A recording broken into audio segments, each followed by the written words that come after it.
René Plougasnou, tout le monde vous connaît. Vous avez à votre catalogue des écrivains confirmés comme Pascal Poupard. J'aime énormément ce qu'écrit Poupard. Mira Mauric. Mauric, ça se prononce Rich. Gilles Toussaint, Robert Pascoff, Alain Viel, Paul Fournier. Un parent d'Alain. Vous n'êtes pas le premier à me poser la question et je me suis toujours abstenu d'y répondre. Et aujourd'hui, en accord avec Paul Fournier et en exclusivité pour votre émission, j'ai décidé d'éclaircir ce petit mystère. Eh bien, en fait, Paul Fournier, dont on se rappelle encore Le Retour du Bénin, livre fabuleux. Oui, fabuleux. Vous l'avez édité d'ailleurs. Oui, ça m'a coûté, passez-moi l'expression, la peau des fesses, mais enfin, je regrette pas. Hein. Bon, alors, Paul Fournier ne s'appelle pas Paul Fournier. Son vrai nom est... Ça, j'en connais qui vont bondir. Son vrai nom est Jean-Loup Lacoste. Ah, le journaliste. Ah non, le chanteur. Le chanteur d'opéra. Non, on le refait. Pardon. D'accord, on le refait, hein. Oui, d'accord. Bien. Vous me répétez le nom. Quel nom? Celui de Lacoste, j'enchaînerai. Bon, mais alors qu'est-ce que je dis? Vous dites son vrai nom est Jean-Loup Lacoste. Son vrai nom est Jean-Loup Lacoste. Non, mais là, non, c'était pas prêt, là. Ah bon. Attendez. Maintenant. Son vrai nom est Jean-Loup Lacoste. Ah, le chanteur d'opéra. Bah oui. Oui. Citons aussi Pierre Camif, Nora Bakri, Brigitte Versier, Anouka Babi, qui est angolais, je crois. Congolais. Ah oui, c'est pas la même chose. D'ailleurs, son dernier roman paru cet automne s'intitule Congo. Bah oui. Il serait dommage aussi d'oublier Maurice Vaujour, Frédéric Bizek, Isabelle Ottavie, enfin bref, il faudrait tous les citer. Malheureusement, nous n'avons pas le temps. René Plougasnou, si je vous ai invité aujourd'hui avec Nathalie Binet et Jean-Luc Renoir, c'est pour essayer de tracer avec vous une perspective. Oui. Nathalie Binet a publié chez vous un recueil d'aphorismes. Ah, non. Des aphorismes. Non, en fait, ce sont des pensées. C'est autre chose, et tu le sais. Il faudra couper le tulcé. Hein, il faudra... Oui, aucun problème. Quant à Jean-Luc Renoir... Ça vous ennuierait beaucoup de donner le titre de mon bouquin? Non, pas du tout. Pardonnez-moi. Oui, il est dans la pile. De toute façon, Voilà, le voilà. Le titre du recueil de Nathalie Binet est « Moi, Nathalie ». Que dire de Jean-Luc Renoir? Jean-Luc Renoir... vous avez 40 ans. Votre livre que j'ai là... traite surtout des problèmes de la difficulté d'aimer. Excusez-moi, mais j'ai tellement mal au ventre. Ça ne va pas? Non, ça ne va pas du tout, non. Ah bon, vous voulez un verre d'eau? Oh non, surtout pas d'eau. Alors je ne vois pas, Écoutez, je ne peux plus, Où sont les... Pardon. Ah oui, au fond, à droite. Dites que quelqu'un dans la cabine l'accompagne. Comment non? Oh non, vous n'êtes pas chouettes, les mecs. Il y a une folle là qui demande un certain Plougasnou au téléphone. Ça doit être une blague, non? Ah non, c'est moi. C'est sûrement ta femme. Oui, vous m'excusez, hein, s'il vous plaît. Oh ben, maintenant, hein.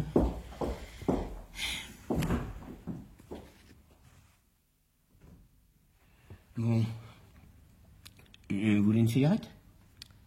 Je suis non fumeuse. Ah bon? Ce qu'on pourrait faire, peut-être, c'est parler tous les deux du livre, et au montage, on attaquera ça. Ça tourne, là? Oui, vas-y. Bon, on y va. Nathalie Binet, pourquoi avoir écrit « Moi, Nathalie » Question stupide. Non, écoutez, je veux bien être gentil, mais il y a des limites. Hein? Alors laissez-moi faire mon boulot comme je vous ai laissé faire le vôtre. L'écriture, un boulot. Parfaitement. On prend du papier, un stylo, et on bosse. Assez. Bon, alors vous ne voulez rien dire? Si, attendez. Je voudrais dire bonjour à Mémé. Bravo, c'est très rigolo. Qu'est-ce qui est très rigolo? Il n'apprécie pas mes plaisanteries. Ah bon? Ah, c'est curieux, parce que les plaisanteries de Nathalie sont toujours très bonnes. C'était ta femme? Et oui, elle te dit bonjour. Ça a réussi, son opération des varices? Bah oui. Vous comprenez, c'est l'humour qui m'a plu d'abord chez Nathalie. Et dans ses livres. Qu'est-ce que vous entendez par humour? Crétin. Je vous en prie. L'humour, c'est la distance qu'on prend. Enfin, qu'on est obligé de prendre parfois quand... Enfin, dans le cas précis de Nathalie Binet... René Plougasnou, si vous le voulez bien, revenons à votre passé d'éditeur. C'est quand même le plus intéressant. Comme vous voudrez. Eh bien, j'ai commencé en 1951 avec un bureau, un téléphone et l'un des frères Audibert. Pas l'aîné. Non, évidemment. L'aîné n'avait rien à voir avec la littérature. Pauvre garçon. Ça, c'est une mort bête. Bête et douloureuse. Quel besoin avait-il de se promener dans Harlem à 3 heures du matin aussi?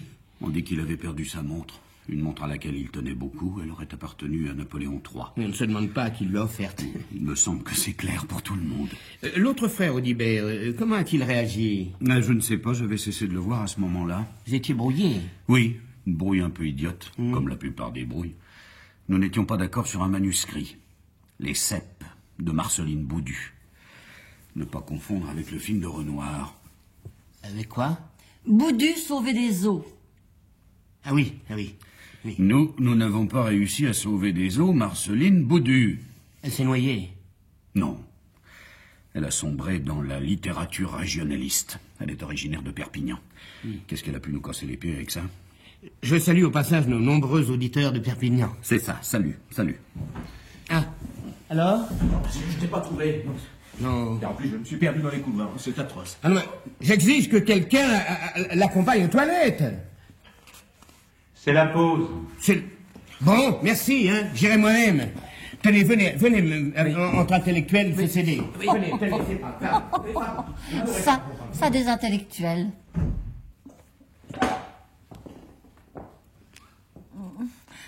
Embrasse-moi. Oh, Nathalie. Non, fais-moi l'amour. Nathalie. Oh, j'ai toujours rêvé de faire l'amour devant la langue froide d'un micro. Ah, tiens, ça, je vais noter ça.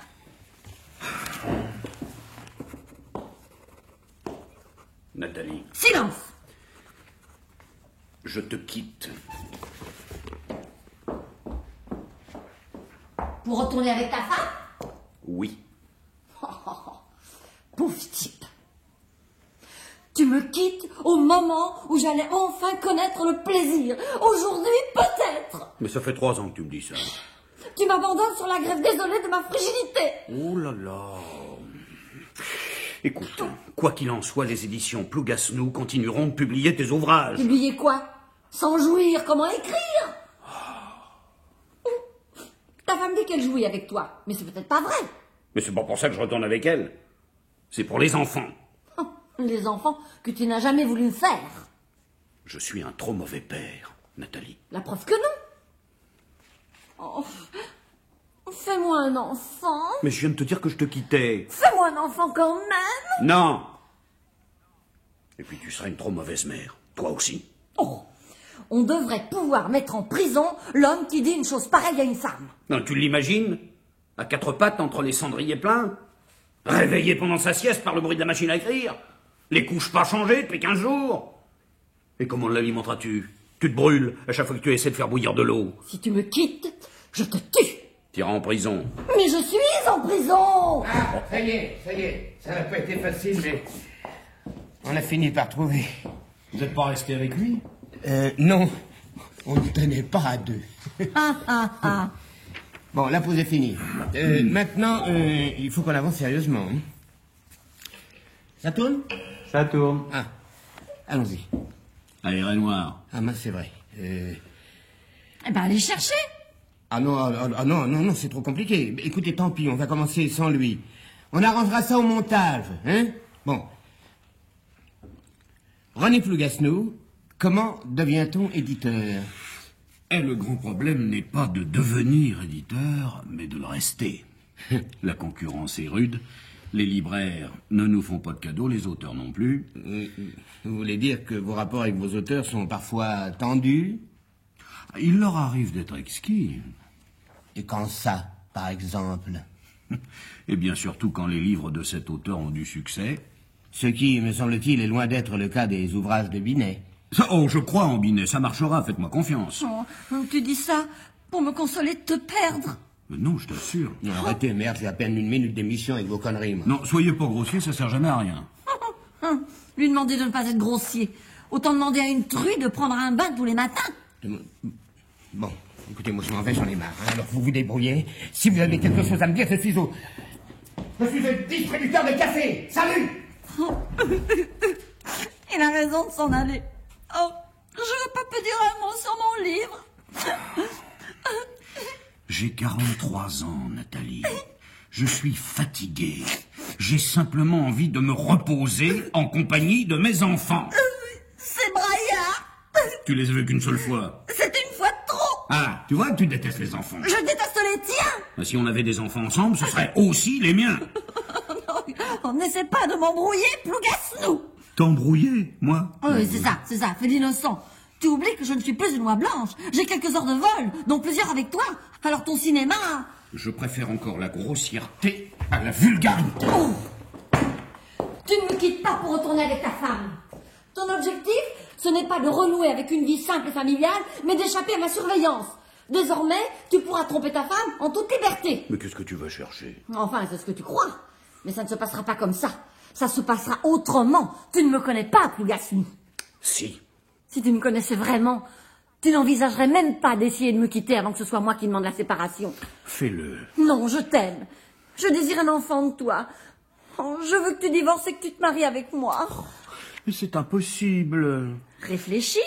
Mais c'est quand je t'ai rencontré que j'aurais dû réfléchir. Je ne mérite pas cette cruauté. Mais comprends-moi, Nathalie, aucun homme ne supporterait d'avoir pendant 3 ans une liaison avec une femme frigide. C'est inhumain. Mais je ne me suis jamais refusée à toi. Ah non, bah évidemment. J'ai fait tout mon possible. Moi aussi. Peut-être que non. Si tu crois que ça sera mieux avec un autre homme, mais vas-y, ne te gêne pas, surtout maintenant. Mais je ne supporte pas d'être touchée par un autre homme que toi. Oh, une chance. Ouais, tu appelles ça une chance? Mais tu vas me toucher maintenant. C'est plus mon problème. Mais c'est encore le mien. On est près de 4 milliards d'êtres humains sur la Terre. C'est vrai, sur ces 4 milliards, il y a une majorité de femmes. Mais ça te laisse tout de même un peu de choix, non? On pourrait être 100 milliards, 1000 milliards sur la Terre. Tu serais toujours le seul être humain à compter pour moi. T'as pas l'impression d'en rajouter un peu, là? Je sais ce que tu penses. Tu ne me crois pas quand je te dis que je t'aime. Parce que pour toi, les écrivains n'ont pas de cœur. Les bons écrivains. Qu'est-ce que tu veux dire? Bah, ce que ça dit. Je suis pas un bon écrivain? Non. Je te rappelle que tu as publié un livre de moi. J'ai pas dit que j'étais un bon éditeur. T'es un sale con. Ah, pas de vulgarité. Une ordure. Nathalie. Tu te rends compte que tu viens de détruire les 2 seules raisons que j'avais de ne pas me laisser mourir, comme je voulais le faire quand je t'ai rencontré? C'est toi qui m'as conseillé d'écrire. Oui. Tu le regrettes? Je ne regrette jamais rien, c'est un principe. C'est pas une réponse.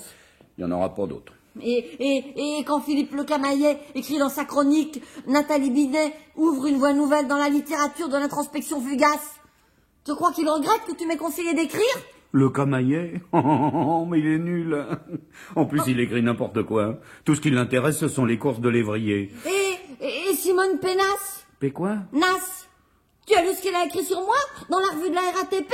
Tu sais bien que je prends jamais le métro. Et Marie-Françoise Roblin? Et Paul Soulabaille? Ce sont des critiques dignes de confiance, non? Justement, ils t'ont éreinté. Ça prouve que j'existe comme écrivain, contrairement à ce que tu sembles croire. Mais tu as existé comme écrivain à partir du moment où j'ai édité ton livre. Chaque année, il y a un grand nombre de livres qui sont édités et dont personne ne parle jamais. Des livres parfois très bons.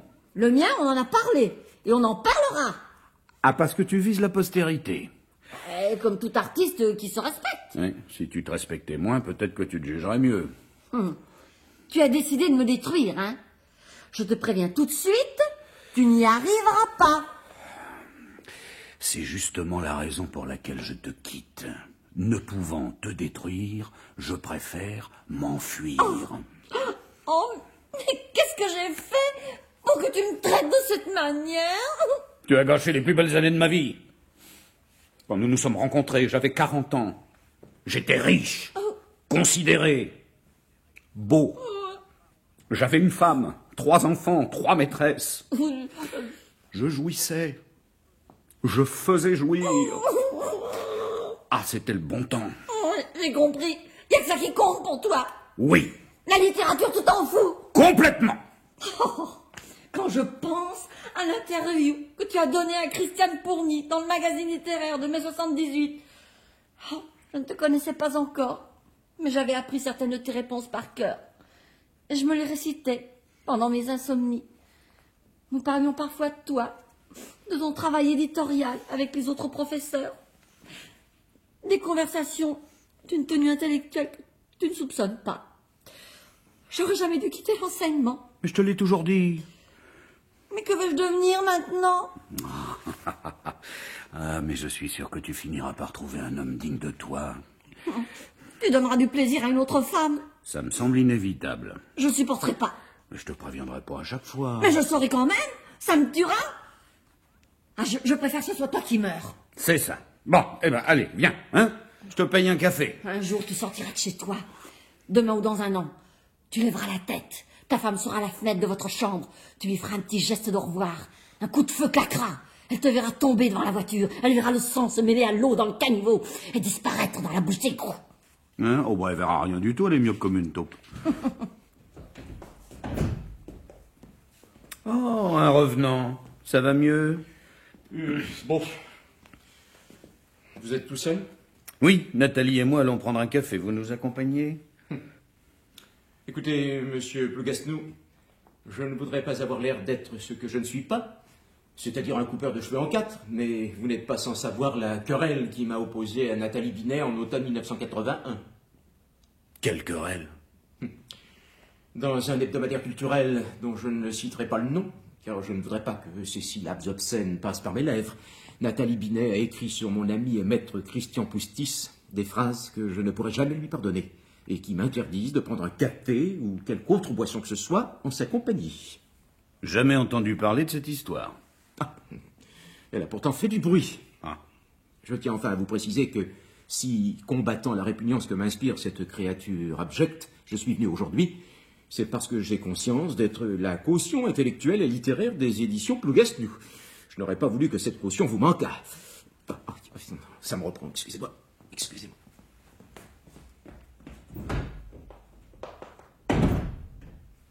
Il est devenu complètement fou.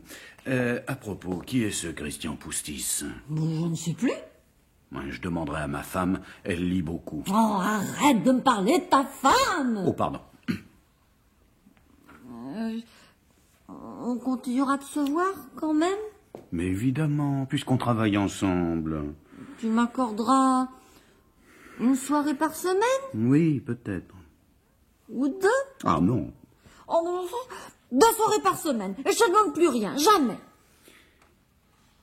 D'accord.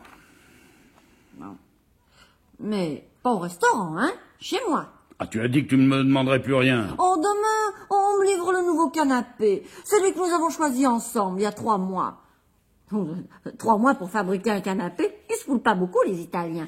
Nathalie. Tu voulais un rose? Moi, un blanc? On a pris un blanc à rayures roses. On s'aimait. On cesse de te torturer. Oh, toi, cesse de me torturer! Mais il y a 30 secondes, tu avais l'air d'avoir accepté notre séparation. Je n'accepterai jamais! Eh ben dans ce cas, nous ne nous verrons plus du tout. Alors je te tuerai! Ça y est, ça recommence. Je te donnerai un coup sur la tête. Je t'attacherai au mur. Tu sais, on n'a jamais réussi à attacher quelqu'un à un mur. C'est impossible. Il y a un top type qui se sont creusés la cervelle sans succès. Et tu sais pourquoi? Ben, je vais te le dire, moi. C'est parce qu'un mur, on ne peut pas en faire le tour. Je te bâillonnerai. Je te découperai vif. Et je donnerai les morceaux au chat.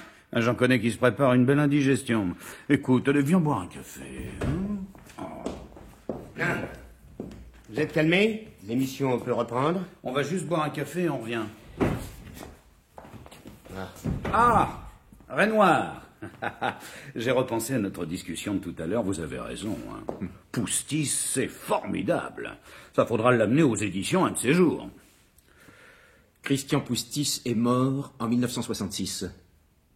Dommage. À tout à l'heure, hein?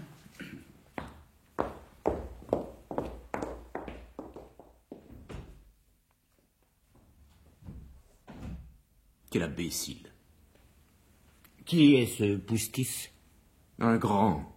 Un très grand. Ah. Bon, maintenant qu'on est un peu tranquille, on va s'installer tous les deux et enregistrer un bout d'émission. Ça sera déjà ça de fait. Hein? Oui, parce que on est à la bourre.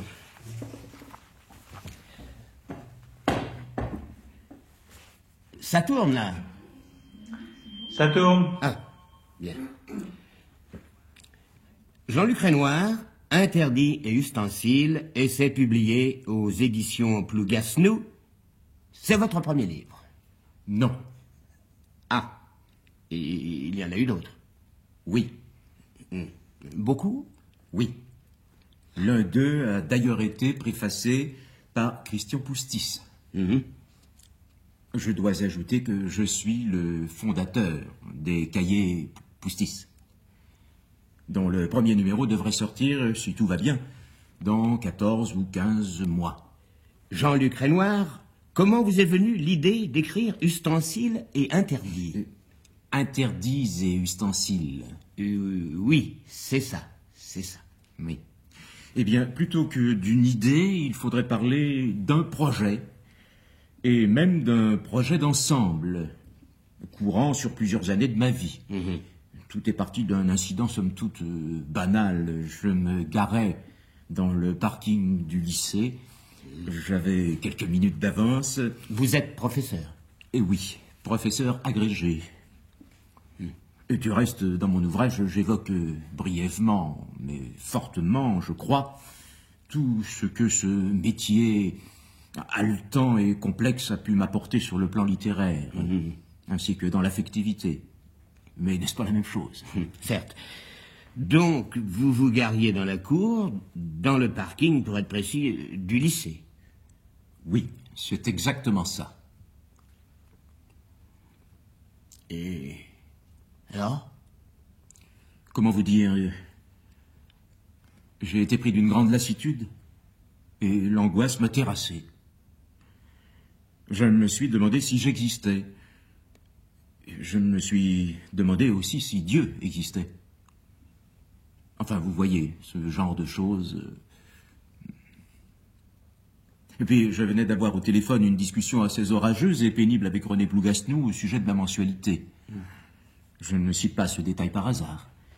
J'ai le souci de bien montrer qu'un écrivain est aussi un homme qui mange, se loge, se chausse, se chauffe, enfin, bon, il se chausse aussi. Ce qui ne l'empêche naturellement pas de créer des œuvres dont toutes ces considérations matérielles sont exclues. Bien sûr, mon salaire de professeur agrégé me suffirait largement. Je suis très bien payé, ma femme travaille, nous vivons confortablement, on ne peut pas dire le contraire. Par exemple, tenez, le week-end dernier, nous sommes allés à Cabourg, au Grand Hôtel, voyez-vous. Je me sens profondément, viscéralement proustien. Dans ma démarche, dans mes thèmes, dans ma direction. Le plus curieux, c'est que je souffre, moi aussi, de crises d'asthme. Curieux, en effet, oui. Elles sont parfois très violentes. Beaucoup plus violentes, je le crains, que celles qui terrassaient Proust. Donc vous étiez dans le parking? Oui, le parking. Les rectangles dessinés sur le sol. Oui, qui indiquent les places des voitures? Oui. C'est ça? Oui. Et j'entendais encore au fond de ma tête la voix de Plougasnou. Non, Renoir, pas plus de 2000 francs par mois.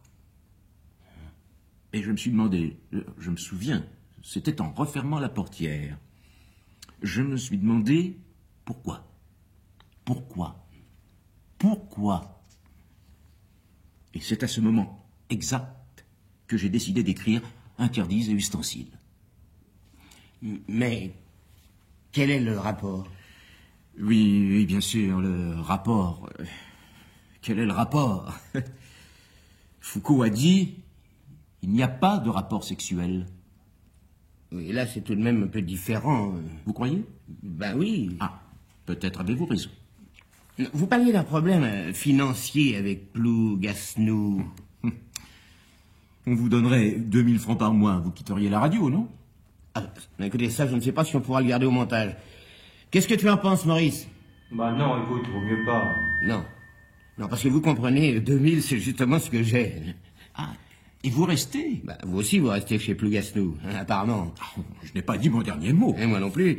Mais si c'est pour me retrouver sur une radio libre... Oh, il y a des radios libres qui couvrent l'actualité littéraire d'une façon remarquable. J'ai rencontré là des animateurs extraordinairement bien informés sur ce qui se fait aujourd'hui dans le domaine du livre. Ils avaient tous lu mes romans et mes essais, et je dois dire qu'ils m'en ont parlé avec une pénétration et une subtilité qui m'ont surpris et ravi. Ce n'est pas tous les jours qu'on rencontre des journalistes de cette qualité. C'est pour moi que vous dites ça? Vous ne nierez pas, je pense, le fait que vous avez de mon œuvre une connaissance extrêmement limitée. Je ne suis pas le seul. Vous ne m'apprenez rien en me laissant sous-entendre que je ne suis pas un auteur grand public. Ah, parce que vous croyez que vous avez un petit public? J'ai mes fidèles. Et dites qu'on n'avance pas, là. Oui, bon, alors reprenons. Jean-Luc Renoir interdit et codicile. Ustensile. Pardon. Interdit et ustensile. Au fait, pourquoi ce titre? Enfin, c'est évident pour quelqu'un qui a lu le livre, bien sûr. Le sujet de cet essai est, comme je l'ai dit tout à l'heure, la difficulté d'aimer. Pourtant, quand on vous regarde, quand on vous écoute, on se dit que votre plus grand problème doit être la difficulté d'être aimé. Non? Je suis obligé de répondre? Obligé, non, mais votre réponse m'intéresserait. Enfin, elle m'intéresserait déjà plus que votre livre. Je dois d'abord vous avertir que je suis contre toute violence, qu'elle soit verbale ou physique. Je ne vis pas sans percevoir l'agressivité qui bourdonne en vous, à mon endroit. Sachez qu'elle me peine infiniment, mais sachez aussi que j'en devine les raisons qui me semblent basses. Ah ouais? Oui. Nous, les agrégés, nous sommes en but à la jalousie et à la malveillance des sous-intellectuels que sont souvent les journalistes littéraires. Et quand nous sommes en plus des écrivains de poids, des écrivains qu'on ne saurait ne pas lire sans commettre une sorte de péché, comme dirait l'excellent Patrice Solers. Philippe Solers. Non, moi je vous parle de l'autre Solers, le bon. L'auteur de Sécurité asociale, Les moutons à la mer, Infini, au féminin. Je connais pas. Mais ça ne m'étonne pas. Donc, quand nous, les agrégés, nous nous mettons à écrire, c'est aussitôt l'hallali dans les rangs de ces professeurs manqués et de ces écrivains avortés que sont les gens de votre catégorie. Je garde tout ça? Non! Et alors, qu'est-ce que je garde? J'en sais rien, je m'en fous. Ah, nous revoilà. Il manquait plus que... Bon, alors on y va, là? Hein? C'est sérieux? Oui, oui. Ah, alors, allons-y. Ça tourne? Bien sûr que ça tourne. Tu me demandes ça à chaque fois. Ça fait une demi-heure que ça tourne. Non, sois sympa, Maurice. Ne me parle pas méchamment, j'en peux plus, moi. Excuse-moi, là. Bon. Qu'est-ce qu'il veut parler? Moi, je me sens beaucoup mieux. Je vous signale que je n'avais pas terminé mon explication concernant la conception et la rédaction d'interdits et ustensiles. Vous vous mettez d'accord entre vous, hein? Mais je veux parler maintenant. Je sens qu'il faut que je parle maintenant. Oui, ben moi je sens que maintenant il faut que vous vous taisiez. Et c'est reparti. J'ai dans la cabine une dame qui voudrait parler à M. Plougasnou. C'est ta femme. Oui, c'est Madame Plougasnou. Je t'interdis d'y aller. Madame Plougasnou me demande de vous demander de quoi est-ce que vous vous mêlez. Je l'emmerde, cette poufiasse. Ça non plus, on ne pourra pas le garder, hein? Il est à moi, Plougasnou, et je le garde. Il faut quelqu'un pour m'aider, l'assistant a déjà beaucoup de mal à maîtriser Madame Plougasnou. Elle a déjà pété une enceinte. Bon, j'y vais. Reste là. Non, écoute, Nathalie. Ne bouge pas. Oh, mais tu m'ennuies. Un pas de plus, et je tire. Mais qu'est-ce qu'elle a sorti de son sac? Un revolver. Mais c'est dangereux, ça. Mais surtout quand on appuie sur la détente. Il faut faire quelque chose. Ça allait la désarmer, c'est tout ce qu'il y a à faire. Oh, c'est mon mal de ventre qui me reprend. Pas de chance. Range cette arme, Nathalie. Dis à ton vieux trumeau de foutre le camp. Cette émission se dégrade de minute en minute. Écoutez, Mademoiselle Binès, que c'est gentil de ne pas insulter Madame Plougasnou. Nous avons de grandes difficultés avec elle, ce n'est pas la peine d'en rajouter. Dis-lui que je suis sur le point de trouver la peau de son mari, ça la calmera. Mais ça ne la calme pas du tout. Mais elle me mord les pieds, la salope. En plus, il porte des tennis aujourd'hui. Donne-moi ce revolver, Nathalie, tu es ridicule. Le ridicule ne tue pas. Mais ça, si. Très brillant, tu devrais noter. J'ai mal. J'ai très mal. S'il vous plaît, Madame Binet, laissez-moi aller aux toilettes. Non. Oh, je regrette tout ce que j'ai dit sur vous tout à l'heure. Je ne le pensais pas. Non, c'était une façon détournée et confuse de vous dire combien je vous admirais. Votre livre est merveilleux. Je ferai un article dans la quinzaine littéraire, je vous le jure, sur la tête de ma mère. La quinzaine littéraire, j'en ai rien à branler. Oui. Tous des minables. Oui, c'est vrai. Exactement ce que je pense. S'il vous plaît. Encore un mot et je t'envoie un prune en pleine gueule. Mais où est-ce qu'elle a été élevée, cette fille? Je me tais. Je me tais. Je me tais.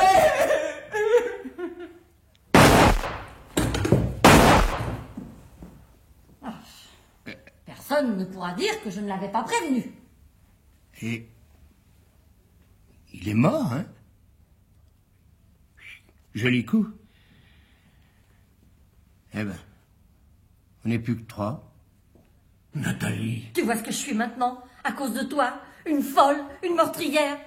Et tu ne me faisais même pas jouir. Oh, tu imagines, si j'avais eu du plaisir avec toi, ce que j'aurais pu devenir? Un nouvel Hitler. Je te demande pardon, j'ai cru que tu étais forte. Je suis forte, mais je suis si faible. Oh oui, je n'ai pas assez prêté attention à toi. Je n'ai pas assez pris soin de ta petite âme bousculée par les péripéties de notre liaison. On dit aujourd'hui que les femmes sont plus solides que les hommes. Mais je crois que si on dit ça, c'est pour mieux les brutaliser. Allez, garde ce revolver, tue-moi, puisque je t'ai tué. J'y comprends plus rien. Et pourquoi t'ai-je maltraité? Je t'aimais. Je suis d'un naturel tendre et cordial. Alors pourquoi faut-il toujours qu'on maltraite les femmes? De quelque façon qu'on s'y prenne et qui qu'on puisse être? Qu'est-ce qu'elles nous ont fait? Elles vous ont mis au monde. Vachement freudien comme discussion. Je t'ai enveloppé de caresses, de bijoux, de mots, et dans le même temps, secrètement, obstinément, je te cassais, je t'écrasais. Mais pourquoi est-ce que j'ai fait ça? Mais qu'est-ce qui nous pousse à faire ça? Continuez, monsieur Boucasnou. Votre femme s'est calmée, elle vous écoute, elle pleure. Comme ce doit être difficile d'être désiré, possédé, enfanté, épousé, quitté. Parce que vous trouvez que c'est facile, vous, de désirer, de posséder, de fertiliser, d'épouser, de quitter? Eh oui, petit paquet de chair qui se promène d'un joug à l'autre, les yeux baissés ou le regard provoquant. Mais qu'est-ce que ça change? La victime peut bien se débattre, vitupérer, insulter. Elle peut bien prendre toutes les poses et les déguisements de la puissance. Elle reste la victime. Oh, ma victime. Tu as raison de me haïr. Je ne te hais point. Tu enregistres, là, Maurice? Oui. Oui. Bon, bah, je vois très bien le genre de questions que je mettrais avant. René Plougasnou, quelle est votre vision? Non, votre conception de la femme, et pan dans les dents. Nathalie, je suis un animal blessé. Achève-moi. Fais-moi un enfant d'abord. Ici? Pourquoi pas? Non, je vous arrête, c'est pas du tout radiophonique, hein, il faut trouver autre chose. Je veux un petit Plougasnou. Mais nous ne sommes pas seuls. Et si je le tuais, lui? Bah oui, tant que vous y êtes. Non mais tu vas pas faire ça. Je gênerais. Oh non, c'est pas le genre de fille à le gêner. Et un jour, par la presse, dans un livre, ou en discutant avec des gens plus âgés que lui, ton fils apprendra dans quelles conditions il a été conçu. Pauvre petit bonhomme, ça lui fera un choc. Je vous rappelle en outre que Madame Plougasnou se trouve toujours dans la cabine. Ah, elle a intérêt à se tenir tranquille, celle-là, sinon je l'allume. Hein, plus ça va, plus elle me plaît, cette fille. Je me fiche de tout ça. Je me fiche du monde entier, du passé et de l'avenir.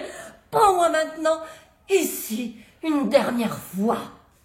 Bon, d'accord. Attention, Madame Plougasnou a réussi à nous échapper. Elle court vers le studio.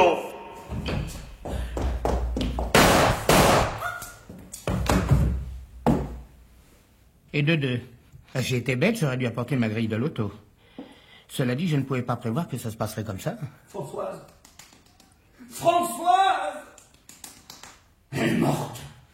Et c'est encore à cause de moi. Écoutez, mon vieux, si vous continuez comme ça, vous vous en sortirez jamais. Vous n'êtes pas responsable des actes de toutes les bonnes femmes qui sont folles de votre corps. Ah, pour qu'elles jouissent avec moi? Mais c'est ça qui les excite, ne pas jouir. Toutes les filles frigides ont le feu au derrière, c'est connu. Maurice et son goût du paradoxe. Qu'est-ce qu'il est lourd, ce revolver? Ils appellent ça une arme d'autodéfense? Mais je peux vous le tenir si vous voulez. Oh, oui, merci, c'est gentil. Non, ne fais pas ça, Nathalie. Trop tard. Bravo, Anna. Et maintenant qu'on est débarrassé de l'autre folle, on va pouvoir travailler. Alors j'envoie quand tu veux. René, le bâton pantalon, trempe dans le sang. Mais c'est vrai, oh merde. Attention, attention, pas de gros mots. On est à la radio ici, pas dans une porcherie. Mais ça ressemble de plus en plus à une morgue. Ouais, la morgue, c'est beaucoup plus propre. On se tait et on s'installe. Bon.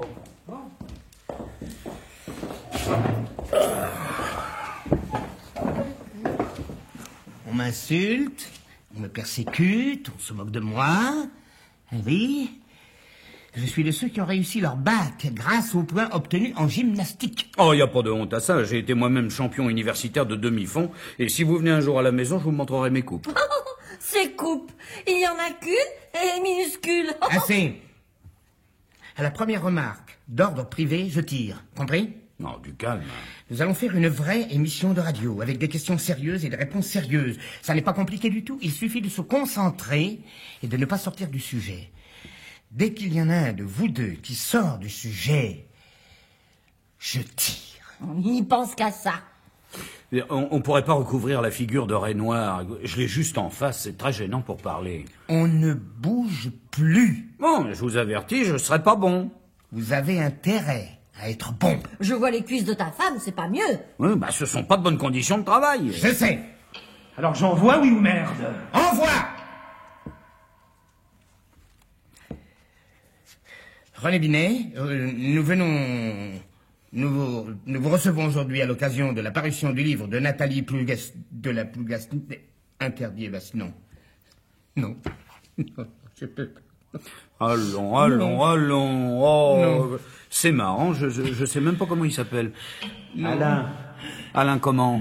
Alain Le Tessier. Ah, allons, Le Tessier. Hein? Un peu de cran. Quand j'ai signé mon contrat, on ne m'avait pas dit que les émissions se passaient comme ça. Je n'aurais pas signé, moi. Je serais rentré à la maison, je me serais couché. Toutes les émissions ne se passent pas comme ça, tant s'en faut. Je vous signale que ça continue de tourner. Mais il va pas se taire, lui. Enfin, on est professionnel ou on ne l'est pas? Moi, j'ai un moyen pour le faire taire, moi. Un moyen radical. Et l'assistant.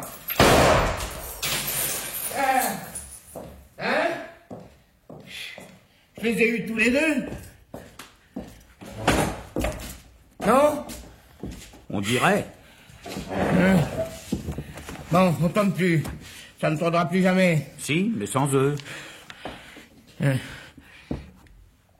Quel propos. C'est vrai qu'il est lourd, ce revolver. On arrête complètement l'émission, alors? On n'a plus de réalisateur. Oh, quel gâchis de temps, de sentiments, d'énergie.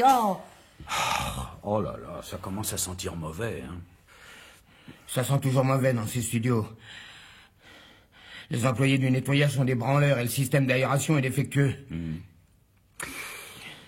Ah, quand je pense qu'il va falloir raconter tout ça à la police... On n'est pas sorti de l'auberge. Il est hors de question que je dise quoi que ce soit à un officier ou un sous-officier de police. J'ai pas fait mes 68 pour rien. Moi, en mai 68, je travaillais au club des Saouira. Vous faisiez de l'animation culturelle? Non, j'étais plongeur. Ah, plonger, oh, c'est formidable. Entrer dans l'eau comme une fusée. Non. Moi, je travaillais dans les cuisines. Il faisait la vaisselle, quoi. Oui, j'avais compris, merci. Et alors, vous en avez eu assez? Non. Ça me plaisait bien, mais ils ont acheté un lave-vaisselle, alors j'ai dû plier bagage. Mais comment en êtes-vous arrivé à animer des émissions littéraires à la radio? J'ai ramé. Ah bah ça, je m'en doute. J'ai eu des moments durs, notamment quand on m'a mis au département de musique sérielle. Je suis très fragile des oreilles. Vous ne leur avez pas dit? Si, mais à mon avis, il s'agissait d'une manœuvre. Quelqu'un dans le staff voulait que je devienne sourd. Ah. Et comment vous en êtes-vous sorti? J'ai bossé pendant 2 ans avec des boules caisses. C'était pas gênant? Si, surtout pour faire les programmes. Bah oui, et alors? On n'a jamais eu de plainte. Ah, bah c'est le principal. Une fois, j'ai eu des plaintes. Mais j'étais plus à la musique sérielle, je m'occupais des émissions religieuses du dimanche matin. J'avais confondu 2 trucs. Le Saint-Esprit et puis le... Oh, je sais plus. Enfin, j'ai cru qu'ils allaient me virer. Eh bien non, ils m'ont simplement changé de secteur. Ils m'ont mis aux émissions comiques du soir. Ah, ça a marché? Pas du tout. Je ne faisais rire personne. Alors, en désespoir de cause, ils m'ont collé la littérature. Je croyais que c'était la planque. Eh ben, mon vieux, tu parles d'une planque. On s'en va, René. Oui, chérie. Voilà. Eh bien, mon cher Le Tessier, ravi d'avoir fait votre connaissance. Mais j'espère qu'on se reverra. Non, vous n'allez pas me laisser tout seul avec ces 4 cadavres sur les bras. Ah ben, c'est votre émission, mon vieux, c'est pas la mienne. Ah, mais vous êtes dans le coup. Ah, faudrait pas l'oublier. Comment Non. Non. Personnellement, je n'ai tiré sur personne. Et votre gonzesse, elle en a descendu 2. Tu as fait ça, Nathalie? Oui. Oui. Je n'ai rien vu. Mais si. Renoir, ta femme, c'est moi? Non. C'est pas moi? Tu as un témoin? Bah oui, toi. Et même lui. Moi, j'ai pas vu ça.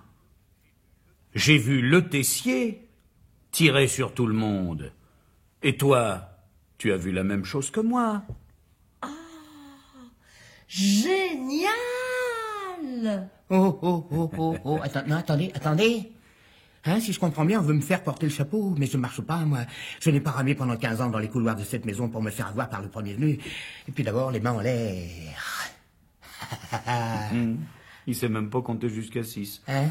Ben, vous avez plus de balles. En plus, c'est vrai? Nous sommes désolés, Le Tessier. Nous allons être obligés de tout raconter à la police. C'est pas bien ce que vous avez fait là. Ah non, bon, ça va. Je m'en souviendrai de ma rencontre avec René Plougasneau. Ah, tenez, pendant qu'on y est, hein, on va faire un petit contrat. Les lettres de prison, ça marche toujours très fort, à condition que vous clamiez votre innocence. Je suis innocent! C'est parfait. Exactement ce qu'il me faut. Tenez, vous signez là. Où ça? Là, hein? Voilà. Ben, c'est très bien. Vous préférez venir avec nous ou attendre ici l'arrivée de la police? Bon, comme vous voudrez, hein. Après tout, vous êtes mon éditeur maintenant.